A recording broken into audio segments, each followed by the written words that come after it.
with that, help me welcome Dan Grimm.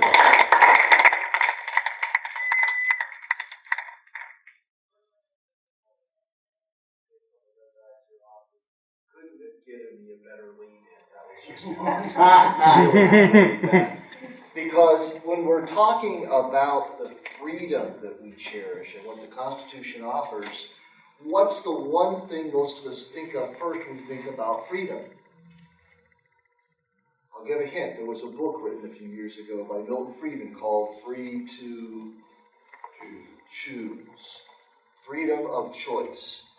I don't expect many of you remember back to the 20s when the Model T came out.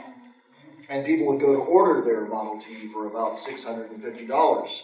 And they were told, you can have any color you want as long as it's black.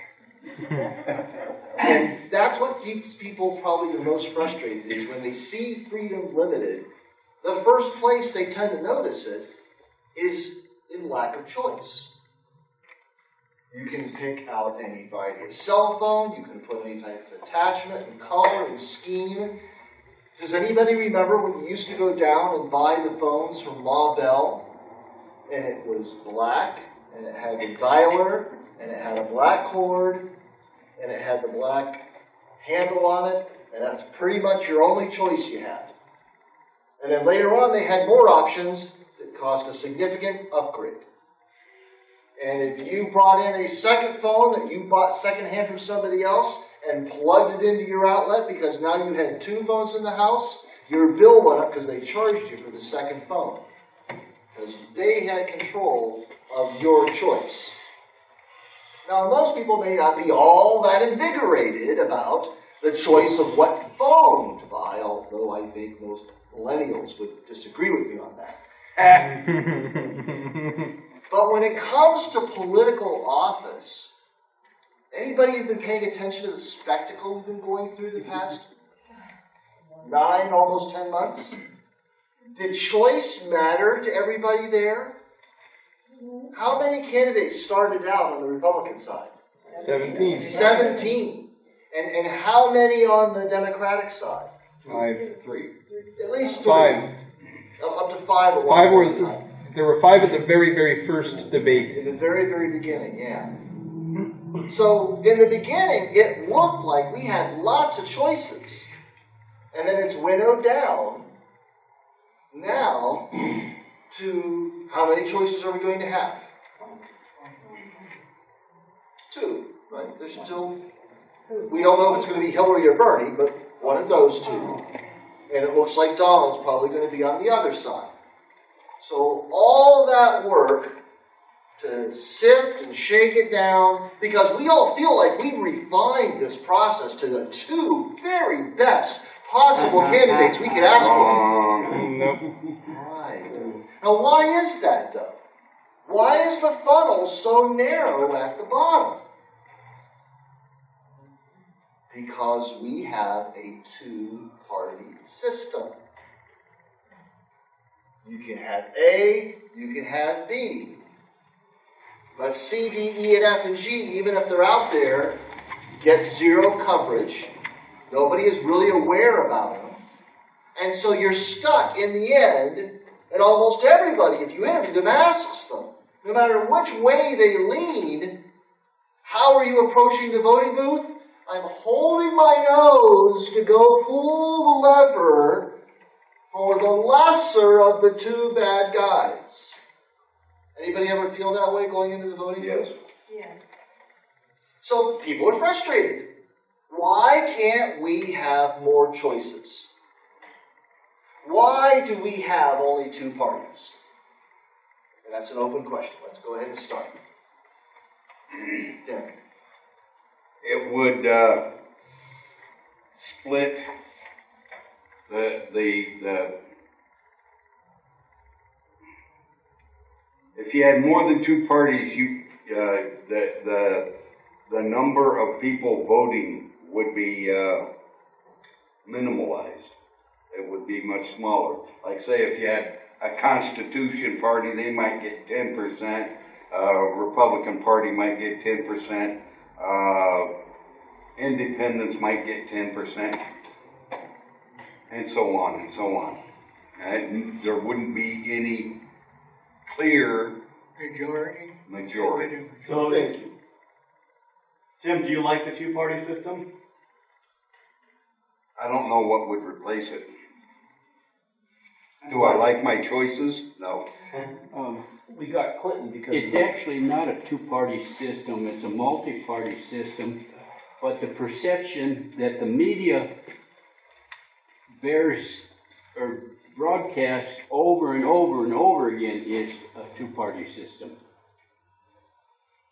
Fair enough, but for practical purposes,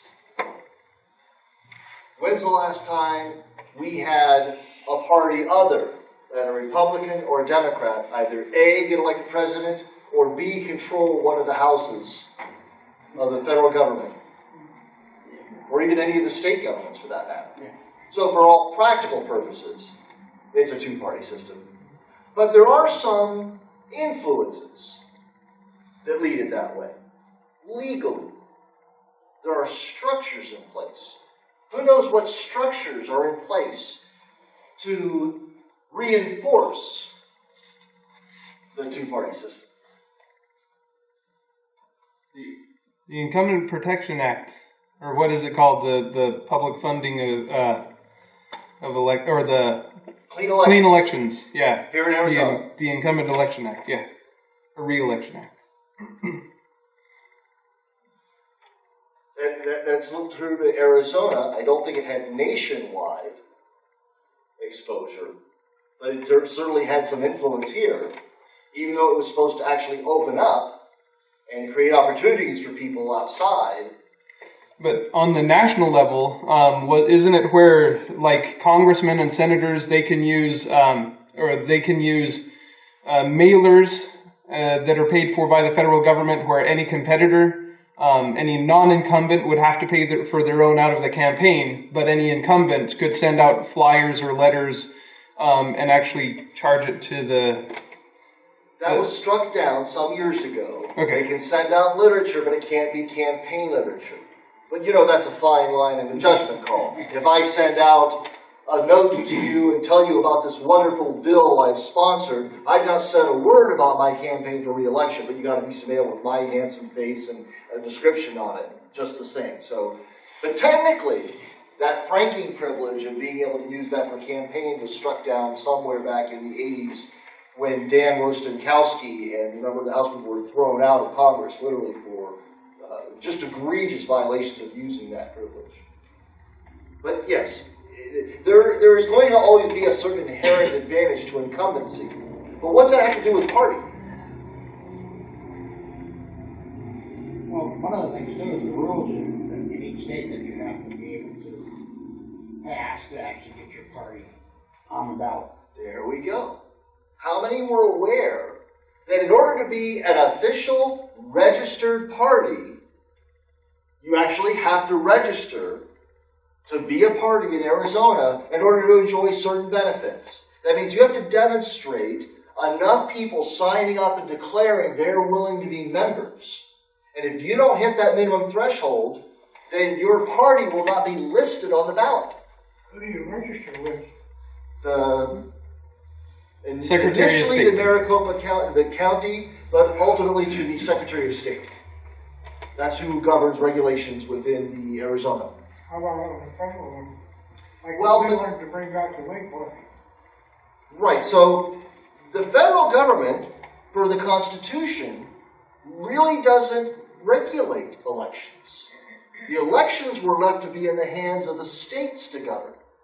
There have been some decisions that were put in place, the Voting Rights Act of '65 and some others, and some court cases that put several states under a review process for quote-unquote violating the voting rights of their membership.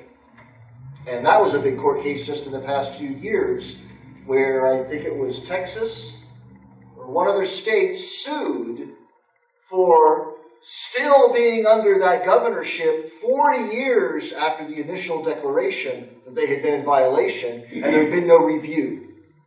And the Supreme Court said, you know what? You are owed a review to see whether you are still in violation to justify where remember every 10 years, the census and we redraw the district lines?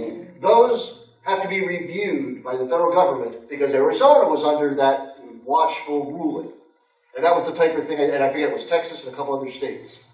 And it was struck down. And you'll notice, if you read, the federal government has yet to come back, or any plaintiff on behalf of that, to sue any state with any evidence that there's actual ongoing discrimination going on. But there are rules that govern the layout of the districts. And likewise, when you apply to be an official party, that you have to have so many people sign up and say you've got some minimum threshold percentage in order to be on the ballot. So if you want to be on the ballot, you can fill out and get signatures to apply to run in the primary or the general election, but you'll just be an independent if the party you want to represent has not met the threshold to be an officially recognized party in the state. And those numbers are steep enough. Like the Green Party? Like the Green Party. The Green Party literally had their numbers of registrants fall below the threshold and was kicked off. I noticed Ralph isn't here tonight. He's of a very small party, too. Yes.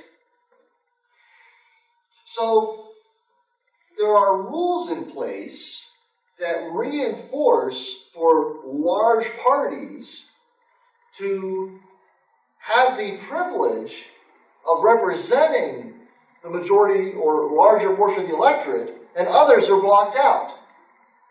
Kind of like ExxonMobil and used to be Atlantic Richfield, and was it Texaco, who were the top three? Standard Oil. Standard Oil. And if you weren't one of those, they would block out your gas stations, they would block out your ability to drill or build refineries.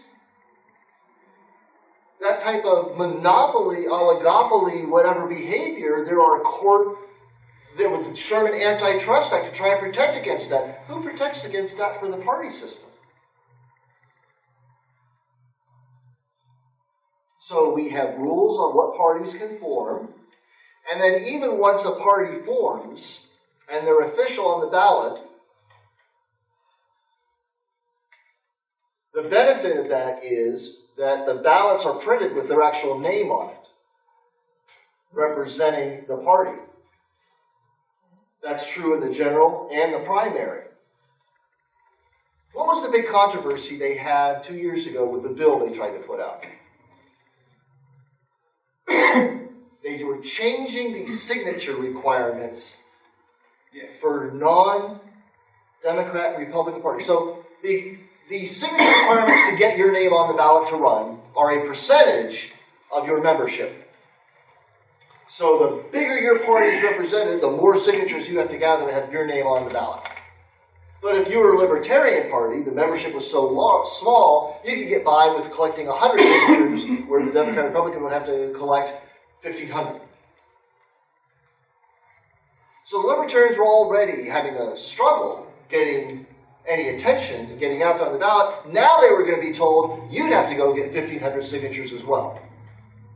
Now, you didn't even have 1,500 Libertarians in most districts. You can include independents.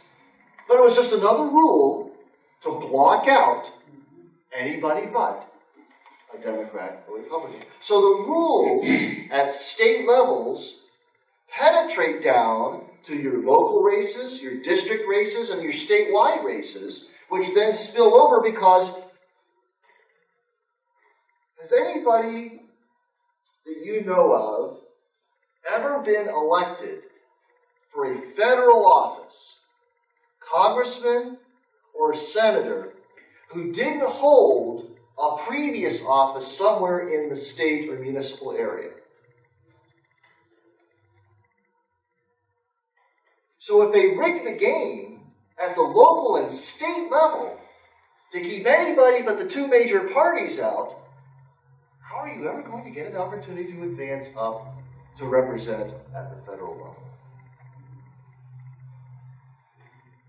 So the game is played right from the get-go based on who qualifies and who doesn't. So what's been the new challenge that's come out in the past year that was brought to a head when they talk about the presidential preference election we just had?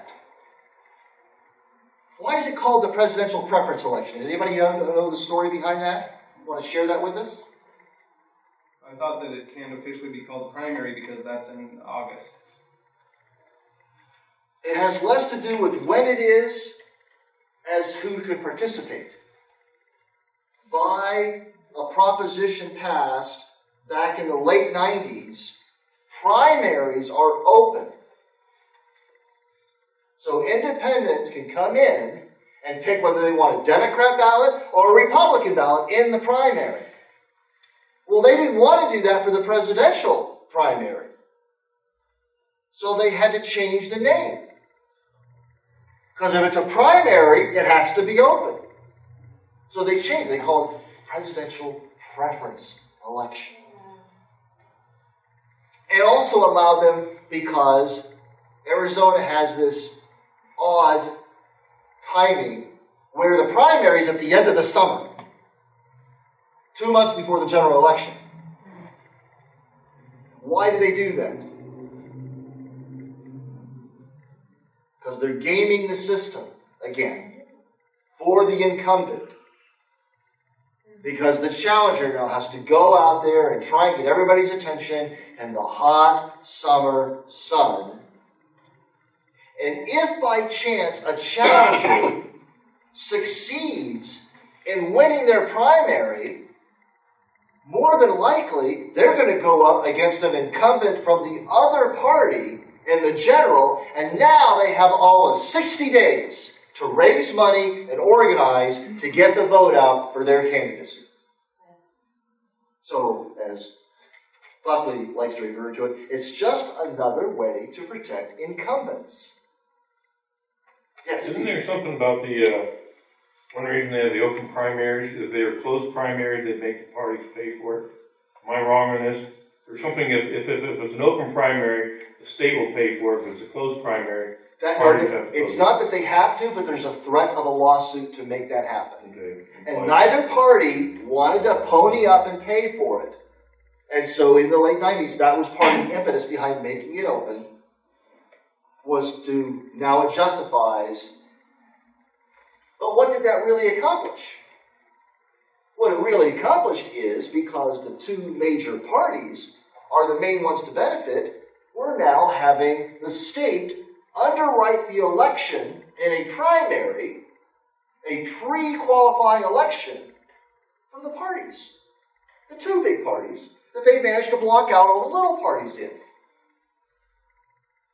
So it's just like crony capitalism. It's just like Texaco and Atlantic Richfield or Standard Oil being given a special pass ahead on leasing land, drilling, opening up gas stations, preferential treatment. So that's some of the ways that the system is gamed, why we perpetually have two parties here in the U.S. Yes, Steve. Mind if I pass this out? No, please do, Steve. Go ahead. I thought you already had done that. This is a summary I saw. I mean, I looked at the Wikipedia article and I saw this thing, but it's would you agree with her? It's a nice summary of what's going on. Explains it in one page. All right, thank you, Dave. So I'm going to veer off. Let's come back to that discussion. Some other details that are worth bringing into play. Now, think of various countries that you know of about their political system. And how many parties do you know of play in their national elections? Outside the U.S., you have 10. I know in Israel they have a number of different parties, and when Netanyahu won the last election, he had to get a bunch of the other parties to form a coalition to have a government. I don't know how many different parties there are, though.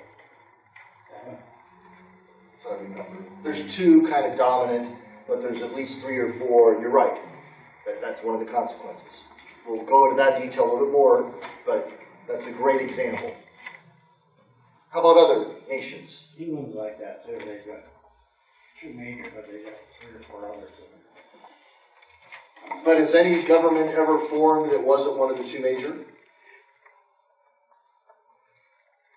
I thought they had to get, just recently I thought there was one where they had to get one of the minor parties on board with it.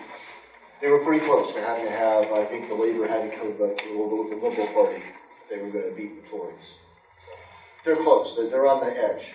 They had some interesting change in the history. Because like the U.S., back in the 19th century, we had the Whigs and the Democrat Party. And the Whigs didn't want to confront the issue of slavery. So the new party, the Republicans, emerged. And the Whigs just collapsed and fell away, and there is no more Whig party. Well, technically, I've heard there are Whig parties in a couple states, but really, for the past 150 years, there's been no Whig party. And so it used to be, if I remember correctly in my history, it was the Tory Conservative Party and the Liberal Party. And the Liberal Party, which was it the Whig Party at the time? The Whig/Liberal Party? Yeah. Was replaced at the turn of the last century by the Labour Party. And they supplanted that. And so then you still had basically 2 parties, but which one became the dominant one was changed at that time. How about France?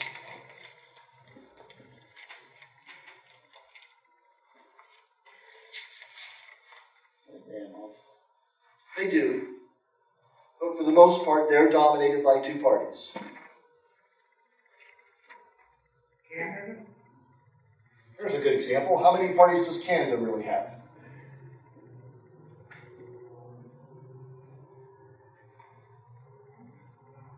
It's pretty much 2. How many parties does China have? 0. No, they have 1. 1. North Korea, 1. Yep. Australia. Same thing with all of the Muslim nations. Well, most of them. Most of them. I was doing a little research. I think Bahrain is So they're- opening up. They're a theocracy, Some of them, not all of them. so they're state, church is the head. Sort of. Well, South Africa has about 5 different political parties, but just one of the political parties has like 70% of the nation, where the other 4 are just small smatterings. But officially they have like 5, but there's one that dominates. How many parties does Russia have? Technically, probably just 1. The Putin party. Mm-hmm. It's not really even a party, right? It's really just a dictator. It's a dictatorship. Only they call it a democratic republic or whatever. Do they still call it that? I'm not sure.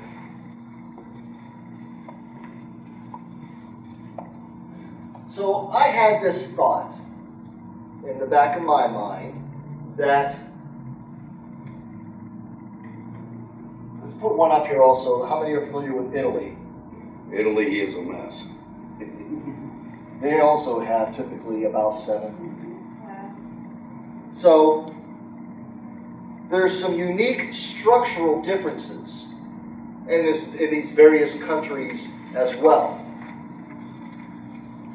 What type of government do we have? Do we or should we?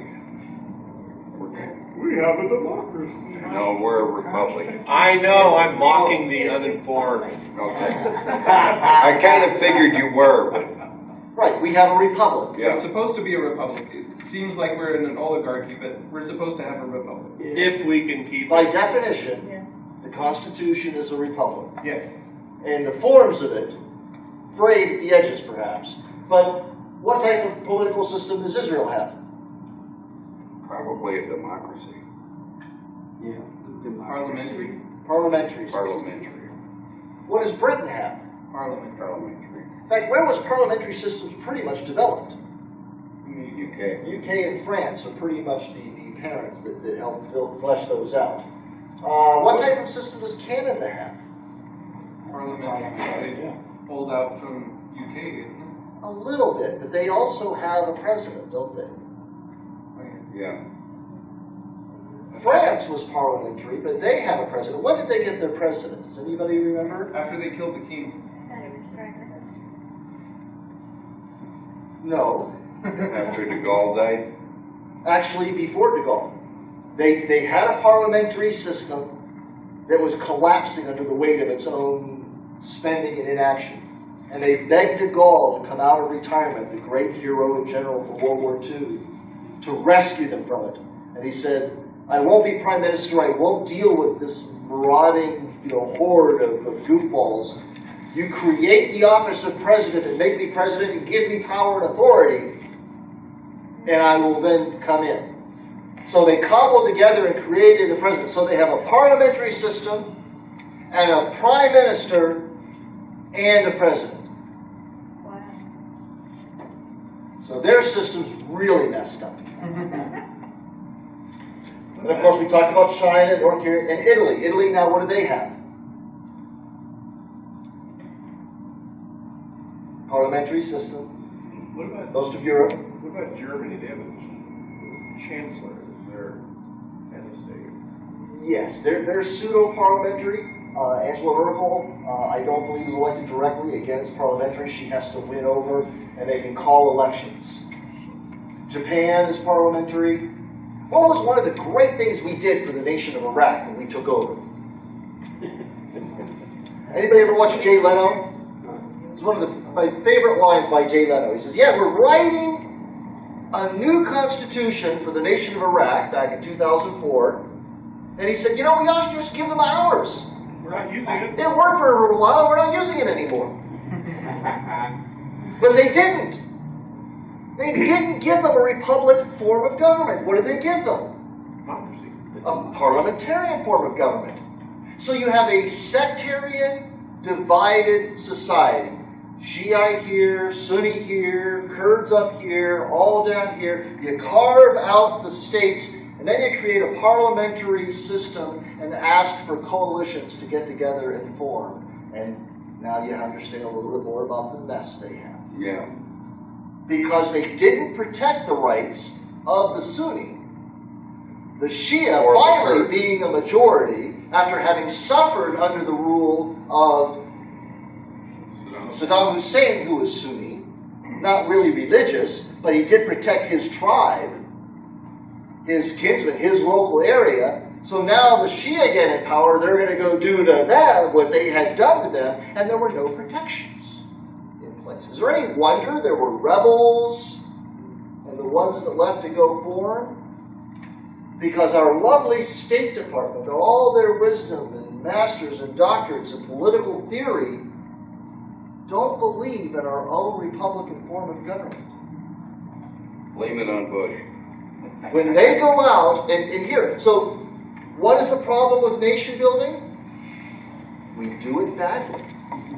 We don't give them our own system, we give them the system that We think we have. who was it? Justice Ginsburg that said she wishes we had the Constitution of South Africa because in her view it's better than our own.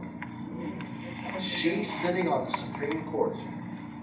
She's one of the ones that supports that the Supreme Court should consider international law when making decisions and not base it on the Constitution. Isn't that exciting? Isn't that She's not the only one. Isn't that a violation of her oath? Yes. And what's the enforcement mechanism we have in place for that? We can impeach them. Congress can, but they don't have enough. We can impeach them. Yeah.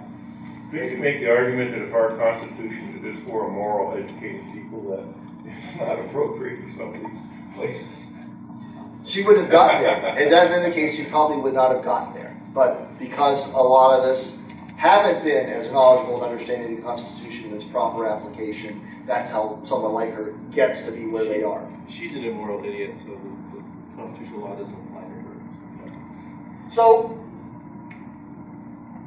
what do you think about Israel? How would you describe Israel as a country? Are they a capitalist country?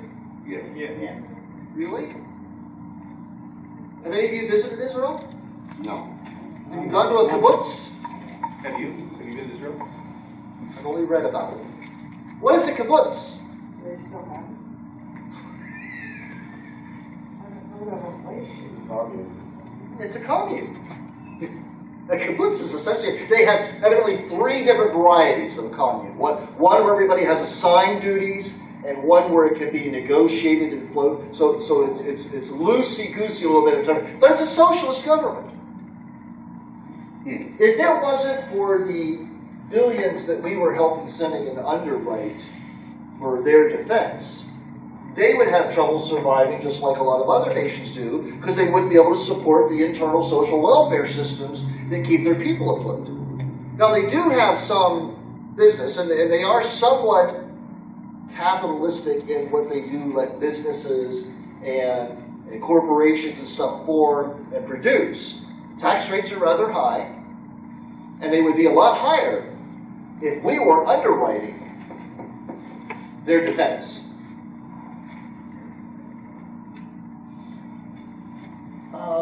What type of government is UK? Are they capitalist? Are they socialist?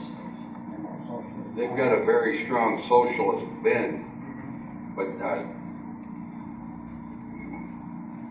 they're also capitalist. How about Canada? Wacko. Wacko, eh? Single payer health care? Yeah, just a little bit. I mean, it's not all or nothing on most of these, right? You know what China is. How about Italy? You don't have to go all the way to be communist. And France. So, what I was... I heard somewhere that China is communist in name only right now. They're becoming very capitalistic. Yeah. Only under the blessing of the government of what businesses they will allow you to open. And then if they like the business you open, they take it over. And what do they call that? I think the old term that they used to like was fascism. Fascism. So, yes, it's capitalistic in the sense that they organize the materials, appoint people to be in place, pay people dirt wages, and then make a boatload of profits selling it to us Westerners. Where the money comes back into the government under the guise of the company of how it gets spent to build the apartments, whatever they want to do. So everybody in the rural area is still living like it's the 19th century with chicken